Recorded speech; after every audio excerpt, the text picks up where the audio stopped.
That actually throws it all off. Now we gotta start over. Yeah, you gotta recalibrate.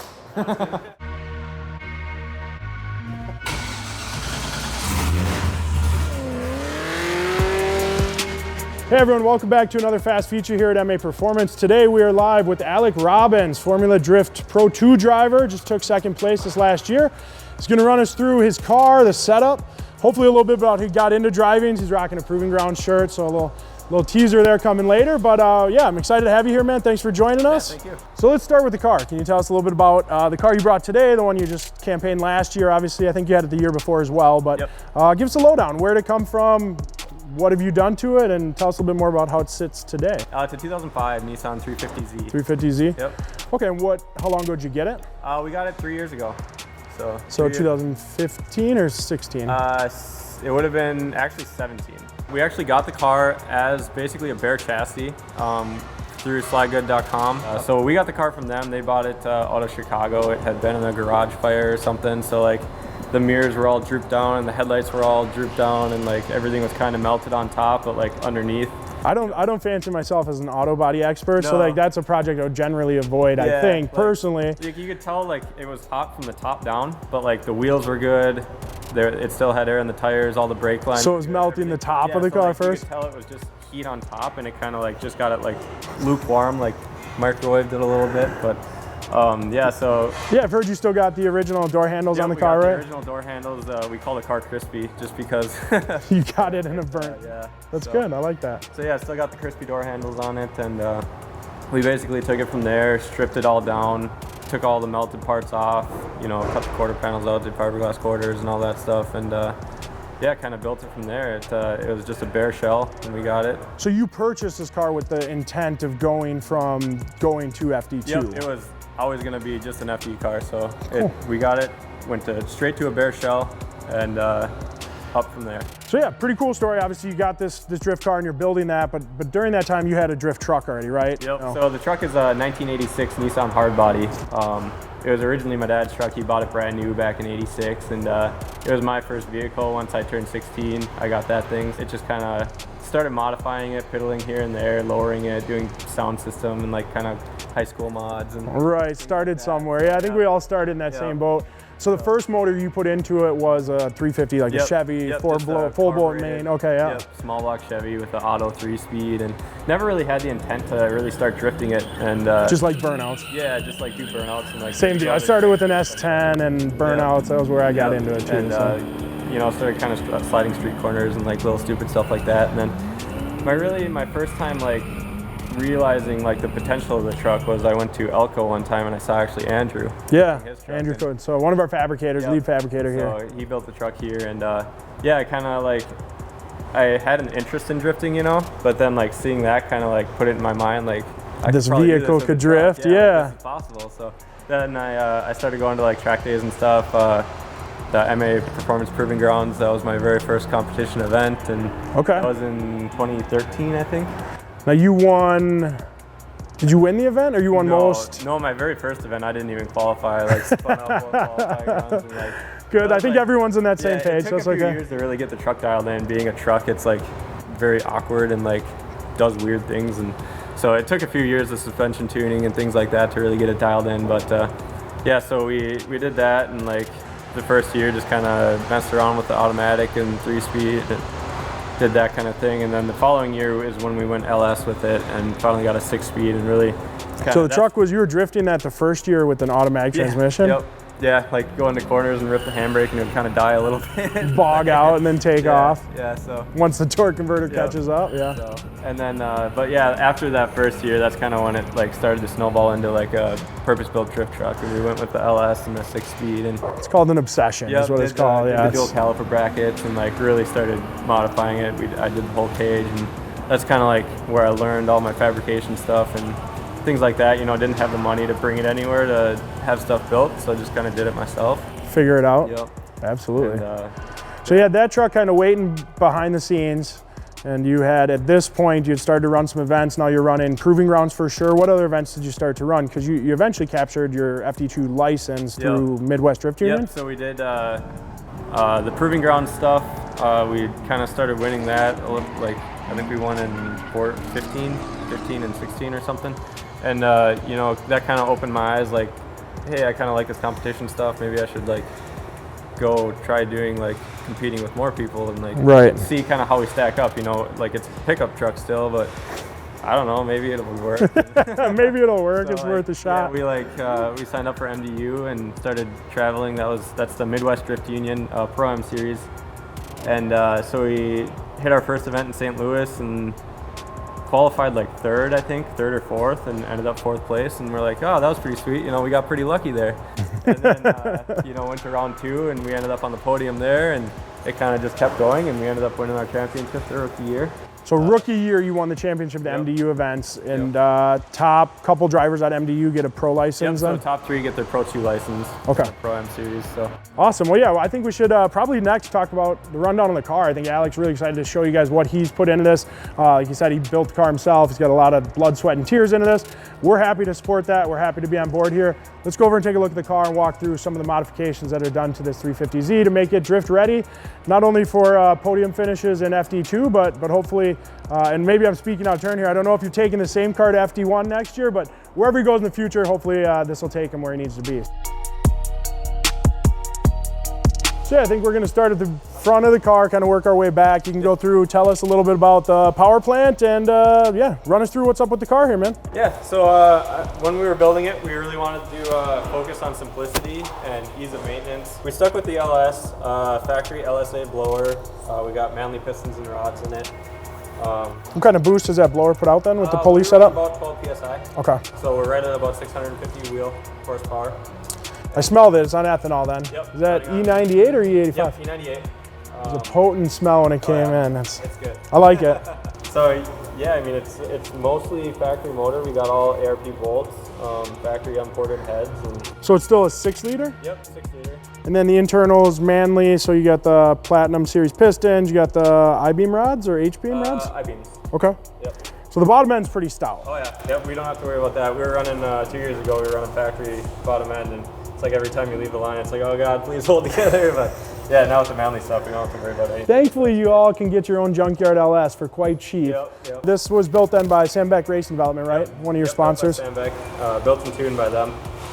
We got the headers are custom made. I built those, all Squirrely Performance mandrel bends in there, and then the MA Performance. Yeah, that's one ding. MA Performance flanges, the manifold flanges, all stainless steel. That was my first time actually building headers too, so wow. Done some fabrication there too. So nice. And the fabrication on the car is done by me. And you got a full season on this. Did you run? So this is the first year with this motor, right? Yep. You said you had something break off. You broke off a crank. Yeah, we ended up like halfway through the season, spun the harmonic balancer off the crank and scored the crank up a little bit. But other than that, I mean, that's. It's not really a build issue on anything, it's just kind of... No, it's good that it served your purpose though, right? You wanted something that was reliable, something that put out enough power to compete, something that would last a year without having to tear it down and fix it all the time. So honestly, we could probably run it another year if we wanted to. It's pretty healthy still, so. Awesome. Well, yeah, it sounds like you got enough power. What's the transmission in the car? The transmission's GF 4A G-Force dog box. It's basically what they're running like NASCAR Cup cars. Things like that. They can handle plenty of power. Kind of based off of like the old school 4-speed muscle car transmissions like the T10s and things like that. Okay. So does that have just an adapter plate that you need to bolt up to an LS, or what is the bell housing on that? It's a factory big block Chevy bell housing. Okay. And yeah, bolts right up to that. It's the same as like a T10 bolt pattern on the transmission itself. And then you got a twin disc in it? No, it's a single disc ACT. Really? Yep. Wow. Yep, volts of power. We've run the same clutch now for 2 seasons. It's we just replace the friction disc every year. Yeah, it lasts the whole season for us. So. Awesome. What about fabrication, I guess, would kind of be the next big thing. Obviously, people are looking at this, they can tell it's a little bit cut up. Maybe tell us about kind of the FD2, what you need to do to get a car, right, licensed, inspected to run in a series like Formula Drift. Talk a little bit about what you had to do to this thing to get it to that state. Yeah, so they've got their whole rule book on all the fabrication, what you can do, what you can't do. Basically, in FD, everything from the strut tower, or from the furthest forward suspension mounting point to the furthest rear suspension mounting point, the chassis has to stay original. Okay. Between that, aside from a frame or a roll cage. So basically, anything in front and behind that, you can cut the car off and do whatever you want. So we kind of kept most like the factory frame rails and things like that. Chopped the front off. We did, you know, a radiator support and then the bash bar. We always do like quick change removable bash bars because they do get bashed quite often. It's the idea, right? So yeah, we got 2 pins holding that in. We've had to change it a couple times this season. I've gone through 2 fronts and like 4 rears. And so you just pop the pins out, throw a new bash bar on, good to go again. And yeah, it makes everything super easy. We, you know, the radiator and everything comes out super quick. Everything's designed, if it does get hit, you know, it'll bend up and be easily replaceable. Right. So, and also serviceable. So, you know, you pull the radiator out of this and you can get to everything on the motor. I don't know how many of you out there are building a car with the intent of hitting something with it. But these are the things you need to know if you plan on hitting something. This is the way you engineer a car the correct way. Yeah. So when you hit something, it's easily fixable, and just you tie it to a tree and bend the bash bar back by driving in reverse, tied to a chain to a tree. So. And another thing is like not overly engineering it too, because you want, like, all this stuff is designed to bend and get smashed. You don't want to hit something and you want the force to be absorbed there, not transfer force into the rest of the chassis and bend strut towers and things like that. Yeah, so it's kind of a crunch zone up front, exactly. meant to collapse and take that impact so that you don't have to start with a whole new car. Exactly, yeah. Very cool. So we got a rundown on the power the car is making. We know a little bit more about it there. Why don't you tell us why it looks like how it looks here? Obviously we got a pretty cool design and wrap on the car, and then I want to talk wheel and tire setup, and then we'll probably show them the interior of your car as well.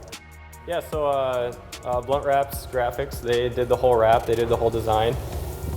Blunt Wraps. We kind of threw them an idea and they went with it and came up with this design. It's really cool. It's kind of really what I envisioned without like. What did you tell them to get this design? Because now I'm curious on what inspiration was for it. We came up with like some very vague like Microsoft Paint drawings. Okay, MS Paint, high quality stuff. Yeah, we kind of gave them a color scheme and kind of what we were looking for, something kind of that flows and maybe some flames or whatever, and they came up with this and killed it. So. Dayton 1 on the side here, right? That's some people I haven't got to meet yet, but I'm excited to. I mean, we're going to be selling some of their stuff as well. The other big one I noticed there is the Koenig stuff. So why don't you tell us the wheel setup? I imagine you're working with them on the wheels. Yep, Koenig. We've got the Opal, the red Opal hypergrams in 18x9 front and rear, plus 23 offset. We run square 18x9 all the way around. We got Achilles tires on it. We run 235 up front with a 255 rear. The 255 rear is kind of a spec tire for the Pro 2 class. And that needs to change then next year. If you want to go Pro 1, you have to... Yep. If we go up to Pro 1, we'll run a bigger tire. The Pro 1 class, they regulate the tire size by the weight of the car. So depending on how much we end up weighing, we can up the size a little bit. So Crispy here, got a little Crispy on the door handle. This is remnants of when you... part of the Crispy legacy. Well, let's talk through the cockpit here. What do you got going on? I know Haltech's a sponsor. I know for engine management stuff, they helped you out. You're running that to a dash. What dash is it? It's not a... This is a race pack. Okay, race pack dash. Race pack dash. We run the Haltech 2500 with their full engine harness and their dual wideband setup.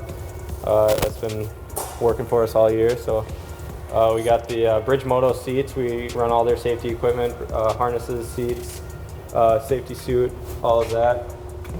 Did you do the cage yourself? Yep, I built the cage myself, kind of learning off of the truck and went into it and did a lot more. It's more of a spec cage compared to the truck. The truck was kind of a learning curve, but yeah, this one turned out really good. That cage is for when you go to an event and they tell you need a cage, and there's no requirement on what that is, right? Exactly, as long as it's not PVC tubes, zip tied together, you're good at those events. This event, you're going to FD stuff, your cage getting inspected, right? They're checking to make sure everything fits their requirements. So they go through it all. A lot more time and energy goes into something like this, right? So this cage took me quite a while, but luckily we got the car as a bare chassis. Yeah, we got the, we're running the Dayton 1 handbrake. You can see the G-force shifter. It's a side shift sticking up through there. We actually have a full transmission tunnel that I fabricated in the car as well to make everything a little bit easier to access and a little bit more serviceable. If we ever need to pull the transmission out or work on the clutch or anything, you can have the transmission out of the car on the ground in about 15 minutes and tear it apart, do whatever you need to do. The whole side plate actually comes off of the transmission tunnel there, so you can get to the shifter and everything. Okay, easily accessed. The one thing that stands out to me here is there's a large handle that says fire on it. You've not had to pull that handle? I have not had to pull that. Thankfully. Yes, because that's if you let Kurt drive this, he will roll it over and it will start on fire, is what I'm telling you right so now. after we need a full fire suppression system. So obviously you got it as a bare shell. Yep. Pop this open and. Okay, yeah, let's take a look under what's here. See, as I talked about earlier, front of the car, rear of the car, past the suspension, we just cut it right off, basically. Yeah, you don't need that. Front of the car, rear of the car, get rid of it. Smash it anyway. So the AccuSump setup's in the rear. Yep, so we got the AccuSump. That's basically, for those who don't know, it's a pressurized oil canister. It keeps, in case the engine ever were to lose oil pressure due to high G-forces in the corners and things like that, and basically keeps it from starving at any point. And then protects your investment that you got into your motor, right? Here we always get a lot of looks on this. You know, we got a radiator up front. What the heck's this for? Yeah. That's our air-to-water intercooler for the supercharger, the heat exchanger. Okay. Basically cools all the water that then runs up through the supercharger and keeps the air cool going into the motor. So there's a heat exchanger up front on top of that already. Yeah, well, in the supercharger they got the heat exchanger in there. And built in. Yep. Interesting. And are you noticing like lower AITs with that, or what did you? Okay. Yeah, I mean, you're definitely going to get more heat with the supercharger, right? It's kind of part of it. You could always step up and go turbo, but then you got to learn how to tune it and start all over. Sure. So you get trade-off. Yeah, same trade-off, and that's your AITs with running E98. Yeah. I mean, that keeps I couldn't imagine on pump gas or something else, which would be even race fuel. Your AITs would be even higher. So that's crazy. That's a lot of coolant for a blower, for just a heat exchanger for a blower. Seems crazy. I think our biggest roadblock right now with getting cooler is the size of the intercooler brick in that factory. That sits on top of it. Yeah. It's pretty small. Yeah. So we're keeping the water cool, but it's just not flowing. Or doesn't have enough volume inside the supercharger to really cool. Right, so you're really not capable of turning the boost up more with this, right? Just get hotter air, you lose more power. We can pull it up as much as we want, but we're just heating the air at that point, so. Very cool. But yeah, you can see back here, we got our battery moved to the back. How's the weight balance in the car then? Does this help with the balance as well? Yep, it definitely does. I don't remember the exact weight, front and rear, but yeah, it's well balanced comparatively. Yeah, I mean, you're moving fluid back here, right? So it's heavy. You got the oil, the battery, some of the heavy stuff back over the rear wheels. And we actually run the factory fuel tank. It's actually cut it in half and walled it off. Okay. The Z's have the saddlebag style tank, so it's got one on each side. And so we just basically eliminated the driver's side, used half the tank on the passenger side, and have two Walbro 450s in there. So a little custom fabricated downforce on the back end as well here? Yeah, I did the aluminum spoiler, kind of a dirt track inspired piece there. Sure. We took out the rear window and did a plexiglass rear that kind of cuts off early and lets airflow down into the heat exchanger back there. Okay. We got the full tube frame. We did it's a 3x3 steel. I usually bring 2 or 3 bash bars to the events, and then it's just 2 pins. If you hit a wall, right now the bash bar is actually bent in on both sides, but you can just pop them out, throw a new one in, and you're good to go again. Yeah. So it helps. When you do get into the wall, if you've got a super solid bash bar up there, it'll kind of bounce your car off and suck the front up. So when you have we just run a single bar, 1.5 inch tube back there, and then it kind of pushes it in, absorbs the impact, and then you can doesn't throw you out. Yeah, it doesn't throw you into a head-on crash into the wall. Yeah. Keeps the front end away, because that's you don't want to put the front end in a wall. That's a bad thing. Absolutely. All right, well, yeah, I think next up, we probably put this thing up in the air, talk a little bit more about some of the suspension stuff. Yep. I know I see some white line decals. I see Fortunato on the car. Yep. So maybe we'll put this thing up. What do you think? Yeah.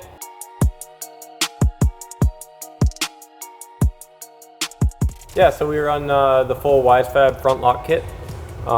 That's how we basically get the full 65 degrees of steering angle in the front. When we're going sideways, we want to be able to steer the right way, so that helps. We're running the white line sway bars.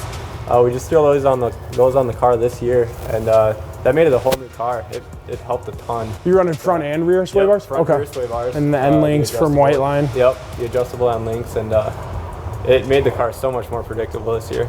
Coilovers, we're running the Fortunato 510s. They're straight up off the shelf 350Z coilovers? Yep, we run the cool. 14K front springs and a 5K rear. Okay. Helps a bunch with the weight transfer. We can get the rear end to squat down and grip up. Right.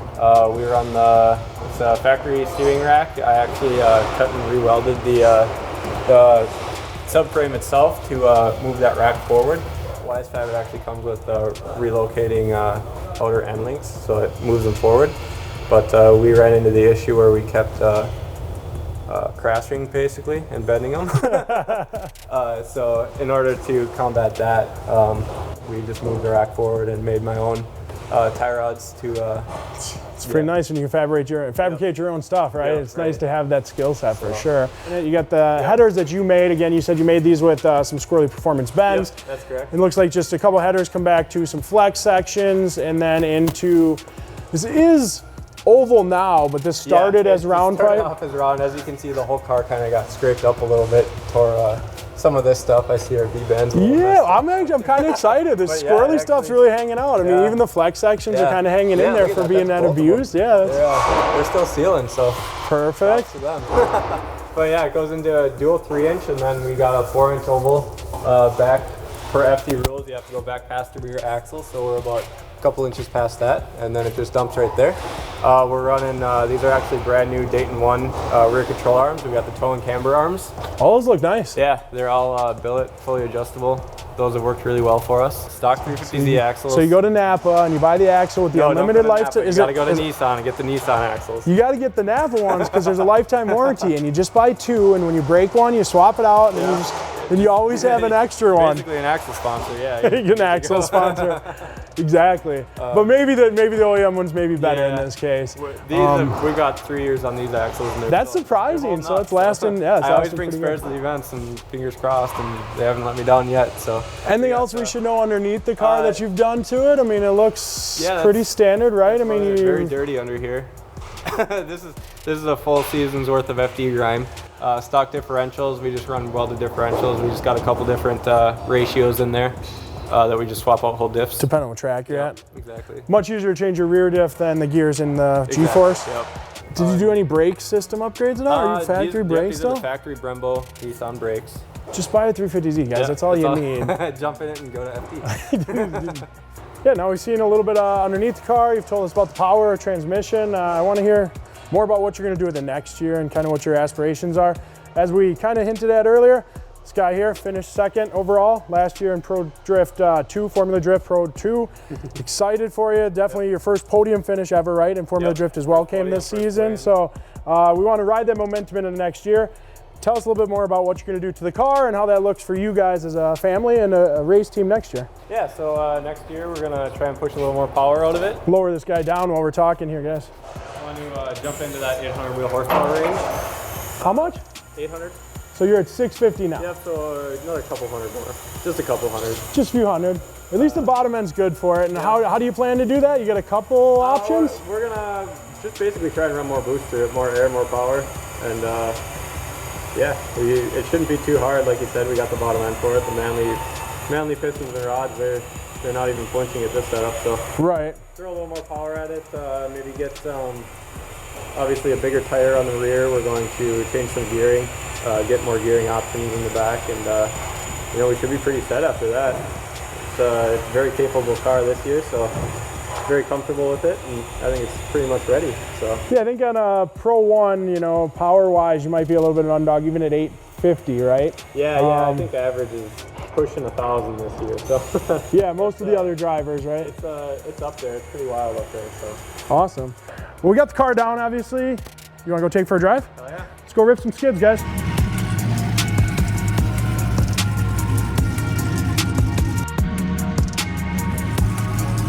Oh, it's so small. So small. Oh yeah, we're in, baby. We're in.